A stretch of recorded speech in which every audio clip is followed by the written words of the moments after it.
Bismillahir Rahmanir Rahim. This is the English translation of the Majlis of Hazrat Maulana Qamruzzama Sahab Damat Barakatuhum, which took place on Sunday morning at about 9:30 a.m. at Baitulazkaar in wasiabad, ilahAabadi, UP, India, Sunday, the 29th of Jumadul Akhirah, 1444, corresponding with the English date, 22nd of January 2023. Hazrat Wala reads a portion of the hadith of Rasulullah sallallahu alayhi wasallam. نعم المال الصالح للمرء الصالح رواه Ahmad. I picked up this kitab, Hazrat Wala is saying, and I had a nishan and a marking there, and I think to myself now that I should read from this portion and read this out today. Hazrat Maulana Shah Wasiullah Sahab had an entire risala just on this topic. Now here we learn that an Amr ibn al-As radiyallahu ta'ala anna Nabiya sallallahu alayhi wasallam qal, narrated from Amr ibn As radiyallahu ta'ala an, that Rasulullah sallallahu alayhi wasallam said to him, qala lahu uridu an ab'athaka ala jayshin, I wish to make you the Amir of a certain army. And then Allah subhanahu wa ta'ala must make you return safe and peacefully. Meaning that you must go and you must achieve and conquer and be victorious and come back safely as well. Now from this also we understand the i'tidali ta'aleem of Rasulullah sallallahu alayhi wasallam, whereas in the same breath we know the great virtue, merit and fazilat of a person who becomes shaheed. But Nabi sallallahu alayhi wasallam's i'tidali ta'aleem, and there is a need for it at every place.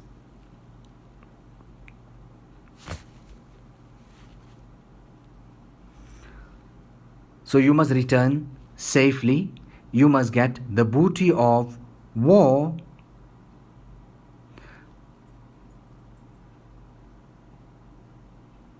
and that you should get a great gift from the side of Allah subhanahu wa ta'ala, meaning with regards to booty of war. So I said to Rasulullah sallallahu alayhi wasallam that, O Rasul of Allah sallallahu alayhi wasallam, I did not accept Islam for wealth, riches and treasures. Rather, I accepted Islam because I was thirsty and enthusiastic for that, and so that I could be in your company, so that I could be blessed with your grand companionship. So then Rasulullah sallallahu alayhi wasallam says to him, O Amr, نعم المال الصالح للمرء الصالح, that this pure and park good wealth is something so good for a saintly servant of Allah subhanahu wa ta'ala, meaning that it is something which deserves, it is such a ni'mat that deserves to be really appreciated. Now Amr ibn As radiyallahu ta'ala an, we're going now through the tashri.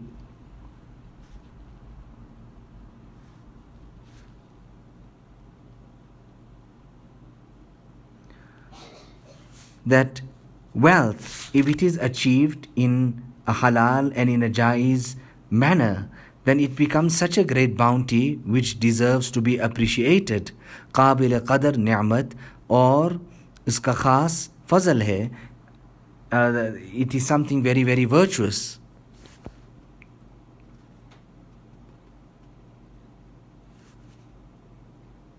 Therefore, if Allah subhanahu wa ta'ala blesses any person with wealth in this type of manner, then he should make shukr to Allah subhanahu wa ta'ala, and he should spend it in a place, in such a place which would be pleasing to Allah subhanahu wa ta'ala.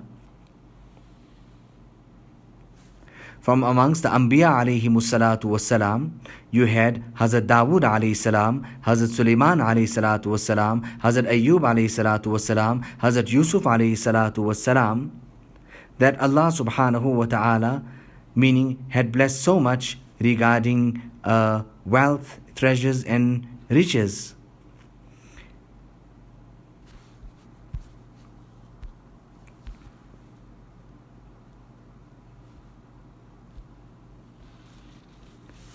And other than them, also then besides the Anbiya alayhi salatu wasalam, you find amongst the Sahaba, Hazrat Abdurrahman ibn Auf, Hazrat Zubair ibn al-Awwam, and others. The list goes on, where Allah subhanahu wa ta'ala granted them great portions of this wealth. Nevertheless, Allah ta'ala ki bari qabil qadr aur laik shukr ni'mat hai. Therefore, this type of wealth is something which is deserves to be appreciated and deserves that we make shukr. Ni'mal malus salih lil mar'is salih. Now here on our trip here, we were in Bombay, we came to Jogeshwari, etc. Such people of prominence and wealth, I didn't even know myself. Afterwards, people told me that about this year. But if you look at them, that very same person is holding the jug in his hands and he wants to wash my hands. It is their womenfolk in the house that will prepare the food, etc.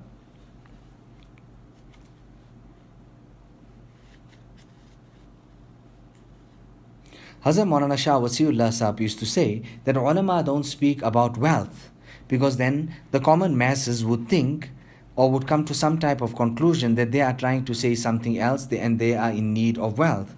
Nevertheless, he used to go on to say that just like how I speak about salat, I will speak about zakat as well, and I will speak about wealth also. Hazrat Wala is speaking about his own experience here, just next to the madrasa. There was this person who was residing, and he would come and mix with the ulama as well. But he did not even know about a concept of zakat, that what is zakat. Nevertheless, this particular malfuz here, lawlan nubuwat labatal al-ma'ash wal-ma'ad, if it was not for prophethood and the ta'aleem of nubuwat, then most definitely the livelihoods of people would have come to an end, would have become corrupted and destroyed. Meaning the Anbiya alayhimus salatu wasalam also brought such type of ta'alimat that we will be able to understand how do we live, how do we earn ma'ash, livelihood. And together with that, the ma'ad would also become destroyed. Our akhirat, that's there.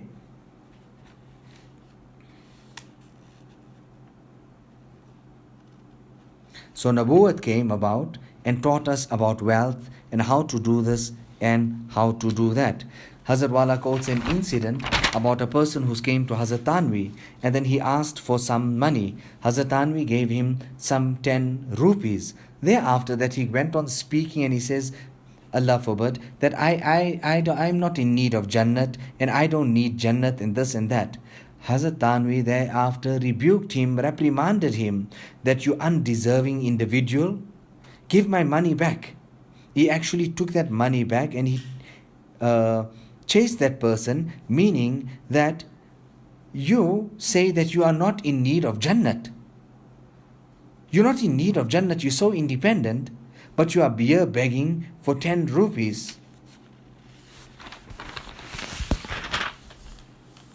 So Musalman and a believer is one who is in the search of Jannah. He's always seeking and making dua to Allah subhanahu wa ta'ala for Jannah. Aisha radiyallahu ta'ala anha teaches us that Rasulullah sallallahu alayhi wasallam in the very beginning of Islam and the deen, when wahi started coming down, the initial stages, the ayat that were revealed were more regarding Jannah and Jahannam. So many ayat of Jannah so that the hearts would be overwhelmed with thirst and enthusiasm to do good, due to which people would then be entered into Jannah. and so much of mention had been made about dozakh and Jahannam that fear overwhelmed and gripped the hearts of people, due to which they never went to sin. I went to Maligaon as well, and there were many people that attended these majalis. Allah Ta'ala accept the suffer. I'm not even deserving of this. Rather, at this age, I cannot even travel. So the mazammat and criticism against dunya and mal is only because, by and large, it makes a person ghafil and negligent from Allah subhanahu wa ta'ala, or regarding akhirat or a'mal and Allah subhanahu wa ta'ala. But the fact of the matter is, and the reality of things is, well, what is this all about? That wealth itself is something that will make a person be able to live his life here on earth. But wealth must be such that if Allah Ta'ala has given you extra, if He has given you wealth, most definitely you must perform your Fajr Salat. Every person performs his Fajr Salat. But if Allah Ta'ala has given you extra portions of wealth, it is not that you become negligent regarding Fajr. Rather, together with your Fajr, you even read your Ishraq Salat. You would read your Tahajjud Salat. Instead of becoming negligent, you would do extra. You will go the extra mile. I also have and keep the Islah, the fikr of my Islah. In fact, today, my heart and my mind was just not supporting me, and I would even want to lay down and ask them now, what's happening and what did I do now? And I still had my Ishraq Salat that was balanced, that I had to read. I performed that and then I lied down. I don't think there's any harm in mentioning this as well. Allah Ta'ala accept it. Even on Safar, people would come immediately, they would want to give chai and tea and this and that and the other, and I would tell them, no, there's a few minutes, meaning let us engage in our ma'amul and then read Ishraq Salat, and thereafter it is fine, not a problem. A Sahabi came and he was very restless and worried, and Nabi Sallallahu Alaihi Wasallam asked him that, what was it, etc., and he says that, no, it is my goat or my some livestock of his that went missing. So Nabi Sallallahu Alaihi Wasallam was actually quite surprised, and he said that, oh, I actually thought that you were so worried because you missed your Ishraq Salat today. So in all those things that Allah Subhanahu wa Ta'ala has put something for us there, that He wanted us to have enthusiasm in it because He has promised us this, that and the other in it, lalaj, dilaya, then most definitely we must accept that. We must accept that.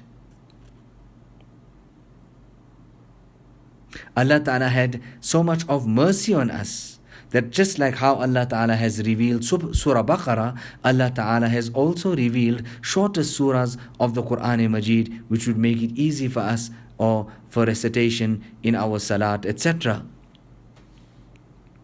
So with wealth, no type of self-conceitedness should come. No type of pride and arrogance should come. It shouldn't be such that now we have wealth, now we're looking down upon others. Okay, now we continue. Hazrat Wala is saying that when I went to Africa, it happened such that I reached such a majlis and such a gathering where there were many great prominent business people there.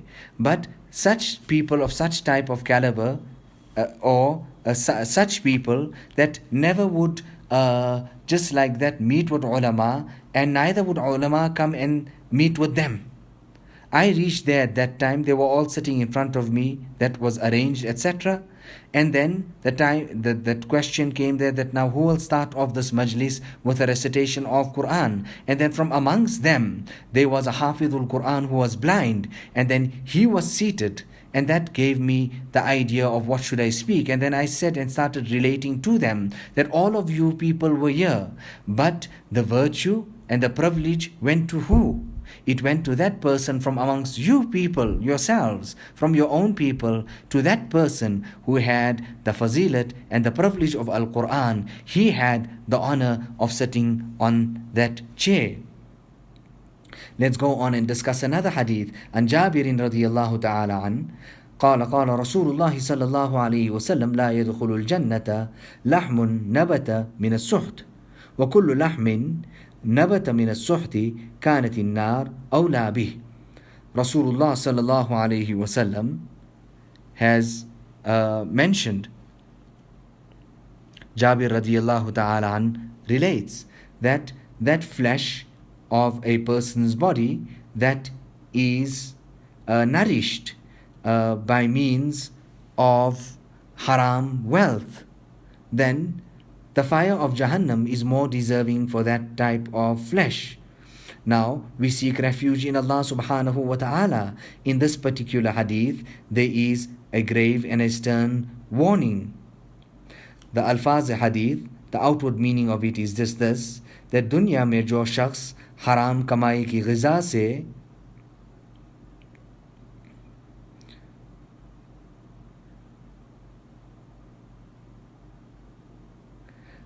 he nourished himself, he ate from that type of food, then such a person would be deprived from entry and admission into Jannah. Rather, his abode would be that of Jahannam. And Allah subhanahu wa ta'ala protect us from this. Now, the sharihin of the hadith mention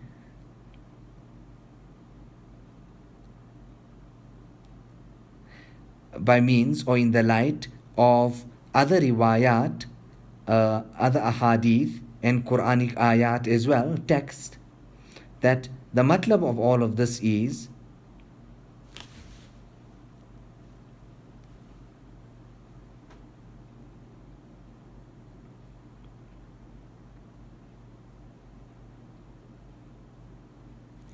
that person now who has eaten or has nourished himself from this type of food which is haram, etc., that person will not enter Jannah until he has gone to Jahannam and got the adab or the punishment for this type of negligence on his part, that he nourished himself by means of haram. Yes, it is after that he will be granted admission into Jannah.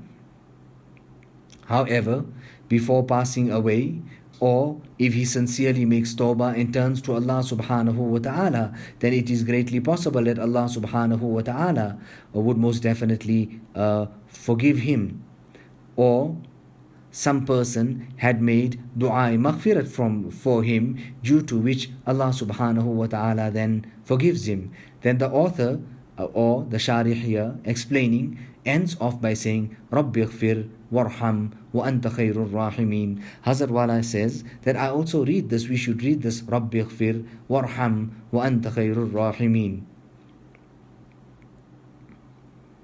Another hadith, Abu Hurairah radiyallahu ta'ala an, Abu Hurairah radiyallahu ta'ala narrates that Rasulullah sallallahu alayhi wasallam has mentioned, Ya'ti ala nasi zamanun, such a time will come upon people, La yubalil mar'u ma akhadha minhu min al-halali am min al-haram, that a person will not be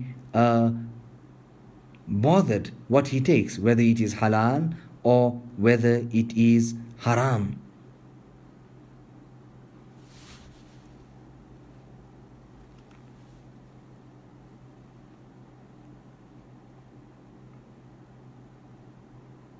It comes in Sahih al-Bukhari that Abu Bakr radiyallahu ta'ala an, on one occasion,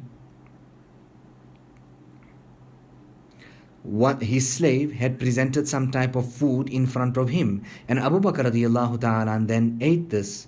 Thereafter, the servant or that ghulam, that assistant, goes on to say that I have achieved this year in such a way that in zamana e jahiliyat,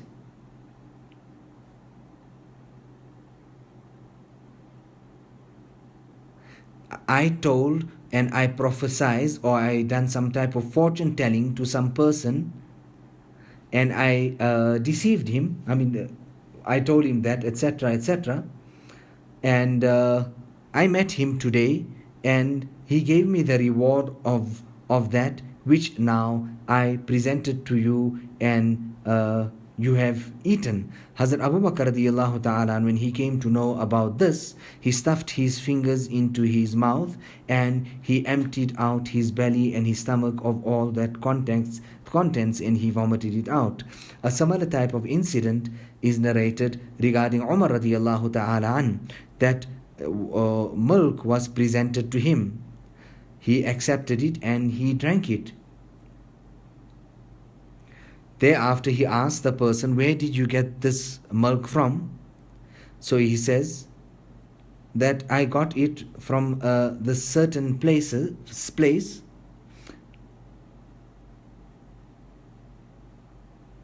that there was, what do you call it?